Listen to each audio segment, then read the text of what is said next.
la chose à absolument faire avec un influenceur. Donc c'est ce que je vais te montrer dans cette vidéo. Mais avant ça, j'aimerais te rappeler comment tu vas pouvoir gagner un coaching gratuit avec moi-même. Donc c'est très simple, tu as juste à t'abonner à la chaîne YouTube, à commenter cette vidéo et à la liker. Et dans cette vidéo, je vais vraiment te montrer justement quelle chose justement faire avec un influenceur, quelle chose est primordiale justement de faire avec un influenceur. Donc c'est ce que je vais te montrer vraiment directement, et vraiment la chose principale à faire avec un influenceur, c'est vraiment de créer une relation de confiance. C'est vraiment créer une relation de confiance entre toi et l'influenceur. C'est quelque chose de très important quand tu vas démarcher les influenceurs, quand tu vas les contacter. Ça va être super important de créer cette relation de confiance. Et donc là, tu vas peut-être me dire comment créer cette relation de confiance. C'est très simple, je vais t'expliquer plusieurs points dans cette vidéo-là pour vraiment créer cette relation de confiance. Donc il faut savoir donc déjà pourquoi il faut créer une relation de confiance avec l'influenceur. Déjà c'est tout simple, tout simplement parce que de 1, ils seront plus susceptibles de négocier avec toi. Ça va déjà être plus simple de négocier avec l'influenceur s'il y a une meilleure relation de confiance. De 2, tu vas pouvoir mieux travailler, mieux collaborer, c'est-à-dire que tu vas pouvoir exprimer tes idées plus facilement à l'influenceur va les mettre en place plus facilement. Et de 3, tu vas pouvoir mieux collaborer dans le futur avec les influenceurs. C'est quelque chose également de très possible. Tu vois qu'en plus tu es convivial avec l'influenceur, plus tu auras cette relation de confiance avec l'influenceur, mieux ça sera pour tout ce qui est paiement, pour tout ce qui est collaboration future, et ça sera justement bénéfique pour toi et ton entreprise. Donc le premier point justement pour créer cette relation de confiance, c'est très simple, il faut justement que tu sois poli. Il faut vraiment que tu sois courtois, il faut que tu sois poli, il faut pas que tu fasses de fautes d'orthographe, et il faut que tu montres vraiment que tu es un site professionnel. Il faut que tu montres qu'il y a vraiment une équipe derrière toi, il faut que tu montres qu'il y a vraiment une marque vraiment très implémentée, vraiment très solide justement derrière toi, qui s'occupe de ça, qui s'occupe de ton marketing.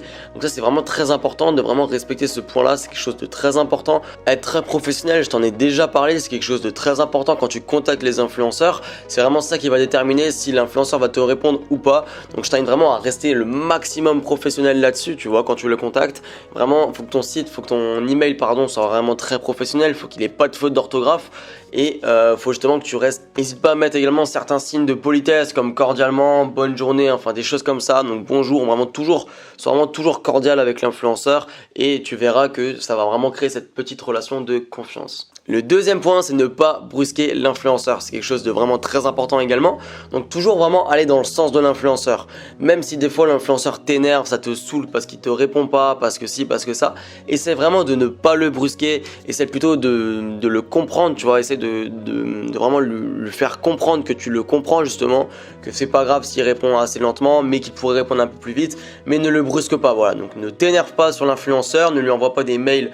Est-ce que tu peux répondre plus vite s'il te plaît, enfin des choses comme ça. Non, ça va vraiment pas être bon du tout. Tu vas vraiment casser cette relation et l'influenceur ne va pas pouvoir travailler avec toi maintenant et dans le futur. Donc fais vraiment attention à ça et ne brusque jamais l'influenceur.